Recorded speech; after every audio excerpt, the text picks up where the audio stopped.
Hola, ¿qué tal? Como siempre te doy la bienvenida a tu canal de crecimiento y desarrollo empresarial, siempre tu espacio. El día de hoy en este video voy a hablar acerca de un concepto llamado sociedad y para ello voy a hacer alusión a dos enfoques y dos modelos que nos van a permitir comprender de mejor manera este concepto o esta concepción de lo que es una sociedad. Y para ello, pues voy a comenzar haciendo alusión a un primer autor llamado César Sánchez Ochoa, quien en el año 2018 realizó un estudio llamado La teoría de la sociedad, muy interesante de hecho el estudio,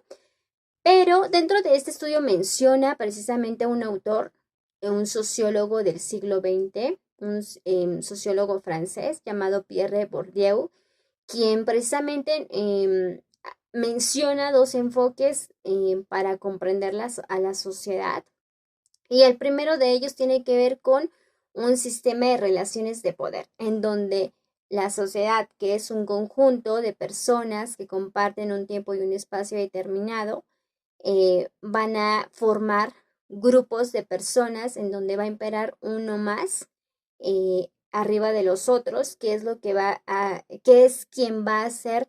que haya normas o reglas para un correcto funcionamiento y de alguna manera pues va a imperar el poder sobre el resto de los demás grupos. Ahora, hay un segundo enfoque llamado sistema de relaciones de significado, en donde se estudia la sociedad desde una directriz más objetiva, más materialista, en donde pues las diversas articulaciones que la componen son estudiadas de manera independiente sin importar el tipo de representaciones que pueden haber dentro de esta. Y bueno, este segundo enfoque de relaciones, sistema de relaciones de significado va a dar pie a una concepción de sociedad en donde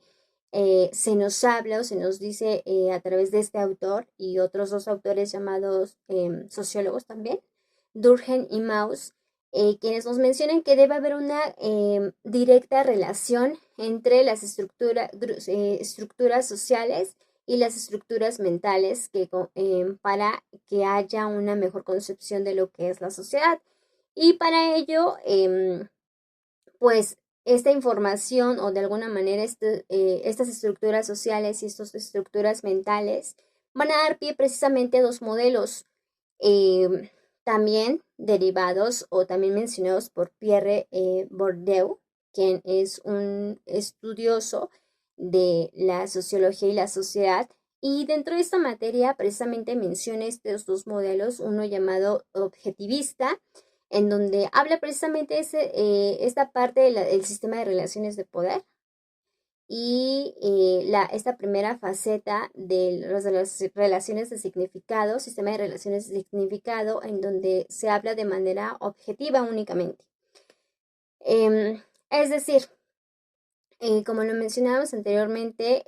va a ser la sociedad, va a forjar o va a componerse de diversos grupos de personas organizados, pero siempre va a imperar uno más arriba de los otros, que es el que va a mantener el control. Si bien lo damos a través de un ejemplo, puede ser el Estado, la Iglesia, ¿no? Que son finalmente grupos sociales que van a permitir que haya un mejor control de esos grupos, subgrupos de personas que conforman a la sociedad. Y las relaciones de significado no solamente dan pie como a hablar también de algo materialista u objetivo, sino que esta concepción también da pauta a hablar de autores como Durkheim y Mauss que nos mencionan que la sociedad también entra dentro del estudio de las representaciones mentales o estructuras mentales del ser humano, es decir, va a estudiar también el cómo el hombre reacciona o se relaciona con esa sociedad o ese entorno con ella, cómo reacciona, cómo está manejándose para con los otros grupos. Y bueno, este enfoque tanto objetivista como subjetivista al final del día, para que haya un concepto o una concepción más completa de lo que es la sociedad, pues podemos decir que tiene que haber un equilibrio precisamente entre lo objetivo y lo subjetivo, porque al final del día sí van a haber grupos sociales, sí tiene que haber un control y sí tiene que imperar a lo mejor un grupo social que de alguna manera tenga dominio sobre el resto de los grupos, para que haya un respeto hacia esas normas, costumbres que tienen, ¿no? De manera general. em, y evitar pues sanciones a los mismos grupos o miembros de esos subgrupos.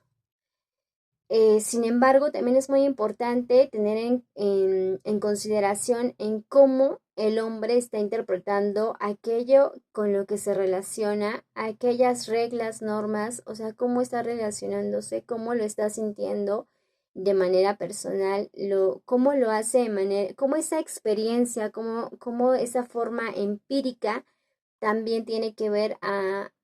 una parte de la sociedad, porque finalmente una sociedad está compuesta por un grupo de individuos y a su vez las características de este grupo de individuos también tienen que ver con una parte cognoscitiva en donde imperan pues sentimientos, emociones y demás, ¿no? Entonces tiene que haber un correcto, un conjunto de experiencias tanto objetivas como subjetivas que hagan que funcione de manera correcta una sociedad, porque al final del día sí son grupos y subgrupos, pero al final son seres humanos que están teniendo, como lo mencionábamos, sentimientos, emociones y están reaccionando de una manera hacia ciertas normas, hacia ciertas costumbres o eligen, por ejemplo, el tipo de cultura que tienen o el tipo de religión al que quieren pertenecer. Entonces eso es muy importante para hablar de una sociedad con una gran diversidad de personalidades que conforman precisamente a este grupo de personas, ¿no? Bien llamado comunidad, país, sociedad, como lo mencionábamos en otro video. Pero al final del día, cada individuo va a tener una personalidad individual que va a hacer que haya una diversidad en una sociedad y es lo que va a hacer que una sociedad finalmente no sea algo estático, sino algo dinámico, porque al final del día los individuos pues no siempre van a mantener los mismos comportamientos por el tipo de evolución, por el tipo de experiencias que van a vivir en el día a día. Y es conforme a ello que la sociedad misma también tiene que ir evolucionando con el paso del tiempo. Entonces a ello se le llama sociedad y desde mi perspectiva sí tiene que haber un equilibrio entre lo objetivo y lo subjetivo porque finalmente sí formamos parte de grupos sociales, pero bien hablando también ya de un concepto de salud en donde nos conforman a nosotros los seres humanos, una esfera psicológica, una esfera social, una esfera física, finalmente todos estos grupos tienen que haber un equilibrio y a su vez nosotros nos vamos a desarrollar en diferentes entornos en donde vamos a cumplir roles diferentes y al final del día pues eso hace, nosotros somos parte de una sociedad, ¿no? De un país, de una comunidad, como queramos llamarlo finalmente dentro de este concepto de sociedad, pero que al final del día viene a fungir esta parte de, de cómo nosotros como seres humanos también reaccionamos a lo que está en nuestro entorno, a esos grupos sociales, a esas culturas, perdón, a esas religiones, a esas normas, esas costumbres y demás. Entonces, tiene que ver mucho el equilibrio entre estos dos enfoques para poder hablar de una concepción más completa de lo que es una sociedad. Si somos seres humanos, tenemos sentimientos, emociones, reaccionamos acorde a los diversos grupos a los que pertenecemos a su vez, pero también estamos en constante evolución. Entonces a ellos se le llama también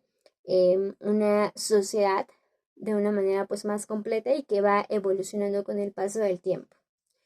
Con ello llegamos al final de este video. No olvides suscribirte, darle like y activar la campana de notificaciones para que puedas seguir recibiendo todos y cada uno de los videos que tenemos para ti. Hasta la próxima.